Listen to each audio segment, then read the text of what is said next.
Hi, this is Jason from Horrific Nightmares. Welcome back to the Terror in the Isles Challenge. This is where Joe and I are going to be looking at movies from both cuts of Terror in the Isles, not only the theatrical, but also the television cut. Today we're going to be talking about a classic, Night of the Living Dead. Night of the Living Dead is a 1968 film which runs approximately 96 minutes and is written and directed by the late, great George A. Romero. Now, he passed away on July 16th, 2017, at the age of 77. He was responsible for Monkey Shines, The Crazies, and Martin. Now, this stars Dwayne Jones as Ben. He passed away on July 22nd, 1988, at the age of 51. He was in Fright House, To Die For, and Beat Street. Judith O'Dea as Barbara. She was in Kill Giggles, Safe Inside, and Abandoned Dead.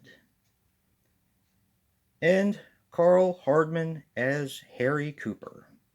He passed away on September 22nd, 2007, at the age of 80. He was in The Devil Ant and Santa Claus.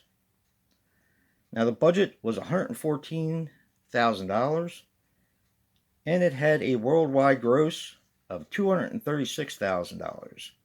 But now it's over $30 million. Now, the blood that they used, or the stuff that they used for blood, was Bosco chocolate syrup. And 200 extras were cast as townspeople and zombies. Night of the Living Dead. Such a classic film. I'm going to get into a very brief synopsis because most people should have seen this at one point or another by now. This is about a brother and a sister who go to the cemetery to visit their father, I do believe. And it just so happens that a zombie outbreak is going on at the same time. Now, her brother gets killed and she ends up in a house holed up with about 5 or 6 people. And they have to survive the zombie apocalypse. This movie's fantastic. I've always liked this one. Now, see, when I was younger, I actually saw Dawn of the Dead first, which made me want to go back and watch Night of the Living Dead. And now, of course, since I'm older, Day of the Dead hasn't even come out yet. And I love... Well, Dawn of the Dead is one of my favorite zombie films ever, which we will also be covering in this challenge. But Night of the Living Dead is fantastic and probably has one of the most crushing endings I've ever seen on film. At least to me. It really took me by surprise, and to be honest, I was talking to Joe about this. It kind of made me mad. And I'm not going to spoil it in case you actually haven't seen it. So, my relatable recommendation for this movie is a film that I actually saw relatively recently, and that is Night of the Animated Dead. Now, some of you may have seen this from What's in the Bag, Jay. I did review this, and I really did enjoy it. I had a lot of fun with it.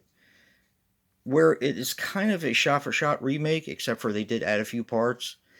I tried to explain the difference between watching something like this and watching Psycho that was remade. And the only thing I can figure, and even with your comments and everything, which I do appreciate, the only thing I could figure is maybe because it's animated, it's done in a different format, was the reason why I actually had such a good time with this. They didn't really need to add the extra scenes, but it also didn't bother me.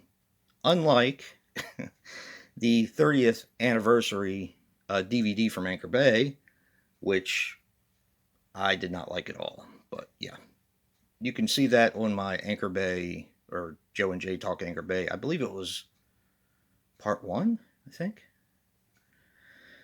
But yeah, Night of the Living Dead. What do you guys think? Don't forget to check out Joe's review and see what he picked as a recommendation. And if you like what you see and hear, hit that like button, and subscribe. And until next time, peace.